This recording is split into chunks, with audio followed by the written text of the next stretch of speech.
नमस्कार, capital TV का खास शो राहुल का अग्निपथ देख रहे हैं आप। मैं हूं आपके साथ पूजा। गांधी परिवार के युवराज राहुल गांधी, ममता बनर्जी, शरद पवार से लेकर तमाम कई छोटे बड़े नेताओं के सामने सरेंडर कर चुके हैं, पर अब उनके सामने दिल्ली के कट्टर ईमानदार मुख्यमंत्री अरविंद केजरीवाल अपना भ्रष्टाचार छिपाने के लिए राहुल गांधी के सामने गिड़गिड़ा रहे हैं। और जब बात दो बड़े नेताओं की हो, वो भी वैसे दो बड़े नेता जो भ्रष्टाचार में फंसे हैं, दोनों ही पीएम बनने का सपना देख रहे हैं, तो बात बनेगी कैसे। खबरों के मुताबिक केजरीवाल ने राहुल गांधी से चाय पर मिलने का वक्त मांगा था। अध्यादेश को लेकर चाय पर चर्चा होनी थी, पर राहुल गांधी ने केजरीवाल से मुलाकात के लिए साफ मना कर दिया। खबर है कि पटना में हुई विपक्षी एकता की बैठक में अरविंद केजरीवाल के रवैये से राहुल गांधी काफी ज्यादा नाराज है। आम आदमी पार्टी, कांग्रेस एक दूसरे पर जमकर हमलावर भी है। तो आखिर चल क्या रहा है राहुल गांधी और केजरीवाल के बीच, आज इसी की इनसाइड स्टोरी आपको बताएंगे। चर्चा के लिए मेरे साथ स्टूडियो में मौजूद हैं कैपिटल टीवी के एग्जीक्यूटिव एडिटर राजीव जी। राजीव जी, बहुत बहुत स्वागत है आपका। धन्यवाद। ये अरविंद केजरीवाल और राहुल गांधी के बीच में चल क्या रहा है? देखिए, सबसे पहली बात तो यह है कि दोनों के बीच जो समानता है उसके कारण समान ध्रुवों में अट्रैक्शन नहीं होता है।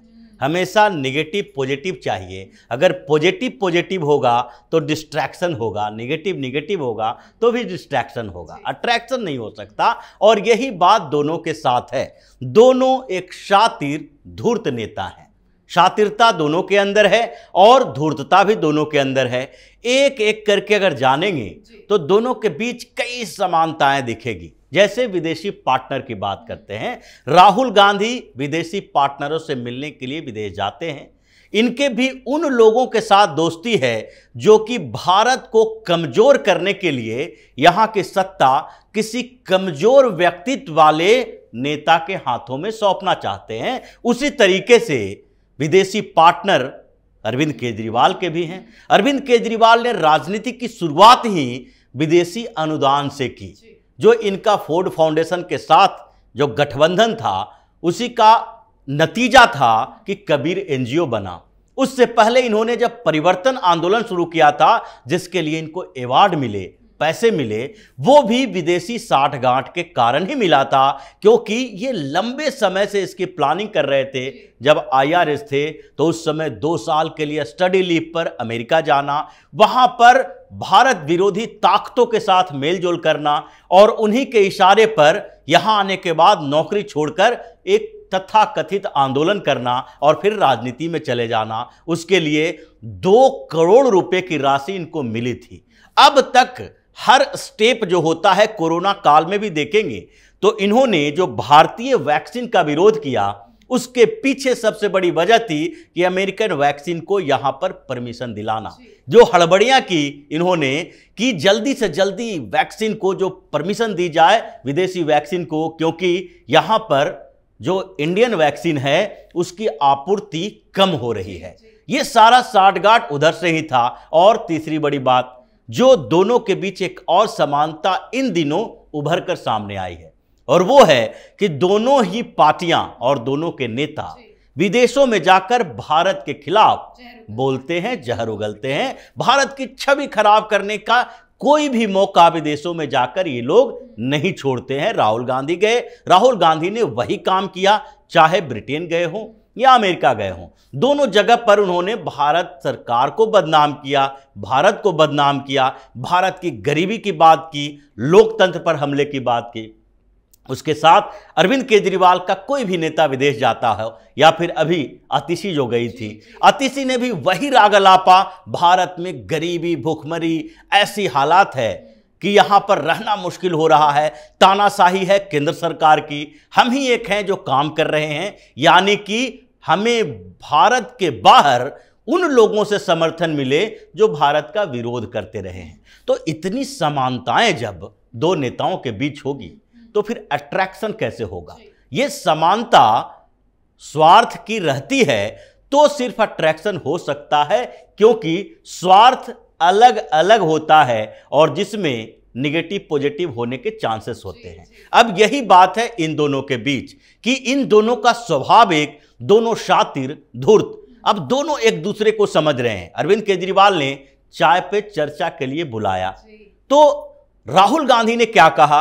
राहुल गांधी की तरफ से जवाब आया कि भाई इतने बेसब्र क्यों हो, इतनी जल्दीबाजी क्या है, कभी मुलाकात कर लेंगे। और बार बार जब अरविंद केजरीवाल मुलाकात की बात कर रहे हैं तो भी राहुल गांधी की तरफ से यही बात आई कि जब अरविंद केजरीवाल बार बार ऐसी बात कर रहा है तो इसका मतलब है कि दाल में कुछ काला है, वो कुछ नई खिचड़ी पकाने की कोशिश कर रहा है, क्योंकि जो केजरीवाल कांग्रेस की कब्र पर अपना महल बनाया है, जहां जहां कांग्रेस कमजोर हुई अरविंद केजरीवाल वहां पर सत्ता तक पहुंचा, चाहे दिल्ली हो या पंजाब हो। जहां कांग्रेस कमजोर हुई वहां अरविंद केजरीवाल की सियासत थोड़ी बढ़ी, चाहे गुजरात हो या गोवा हो। कहीं भी अरविंद केजरीवाल को देखिए, एक दिल्ली के एमसीडी में कहा जा सकता है कि भारतीय जनता पार्टी का वर्चस्व था और वहां पर केजरीवाल को कुछ फायदा मिला, लेकिन वोट का अंतर नहीं है।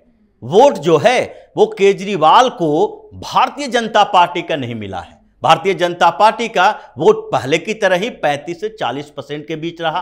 कांग्रेस का वोट ही केजरीवाल के खाते में गया है हर स्टेट में। इसीलिए बार्गेनिंग भी कर रहा है कि आप मध्य प्रदेश और राजस्थान में आम आदमी पार्टी का उम्मीदवार नहीं चाहते हैं तो पंजाब और दिल्ली में अपना उम्मीदवार ना उतारें।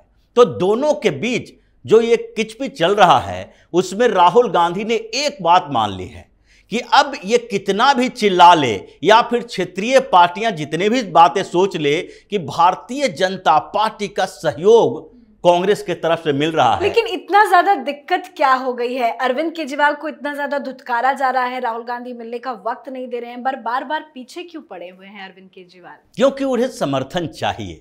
और सिर्फ ऑर्डिनेंस की बात नहीं है, ये ऑर्डिनेंस तो शुरुआत है। अरविंद केजरीवाल को लगता है कि ये मोदी की सरकार है। जिन लोगों ने कभी ये सोचा भी नहीं था वही सारा काम मोदी की सरकार ने किया। भ्रष्टाचार को लेकर देखें तो 1,30,000 करोड़ की जो संपत्तियों का जो अटैच किया गया है, जिसकी जब्ती हुई है ईडी और सीबीआई से, वो सारी संपत्तियों में से 80% जो है वो पॉलिटिकल पार्टियों के हैं। ये पहले नहीं होता था क्योंकि राजनेताओं के बीच साठगांठ होती थी, तुम्हारी सरकार बने तो मेरी सहायता करना, मेरी बने तो तुम्हारी सहायता। लेकिन राहुल गांधी को तो केजरीवाल की वजह से बहुत नुकसान हुआ है। बिल्कुल, बात यही है कि उसके बाद भ्रष्टाचार को लेकर हुआ, 370 को लेकर हुआ, दिल्ली सरकार को लेकर अरविंद केजरीवाल को यह अनुमान नहीं था कि सुप्रीम कोर्ट के फैसले के बाद भी कोई अध्यादेश आएगा और सुप्रीम कोर्ट को चुनौती दी जा सकती है। तो इसलिए केजरीवाल को यह भी अनुमान नहीं है। अब इस फैसले के बाद लग रहा है कि अगर सारे लोग हमारे साथ नहीं आए तो अगला नंबर दिल्ली विधानसभा का है। दिल्ली में विधानसभा भी खत्म करने के प्रयास हो सकते हैं और कांग्रेस भी आजकल यही चाहती है। कांग्रेस को भी लगता है कि विधानसभा में अब वो बढ़ के नहीं आएगी, लेकिन केजरीवाल जो दिल्ली के बाहर कांग्रेस का नुकसान कर रहा है, चाहे गुजरात में, जो गुजरात विधानसभा चुनाव के बाद रिपोर्ट आए हैं उसमें यह कहा गया है कि 30% सीट कांग्रेस को जो जीतना चाहिए था उसको अरविंद केजरीवाल ने खेल बिगाड़ दिया। उसी तरीके से गोवा में भी केजरीवाल पहुंचा, उसके साथ साथ ममता बनर्जी पहुंची, कांग्रेस को नुकसान हुआ, भारतीय जनता पार्टी फिर से सत्ता में आ गई।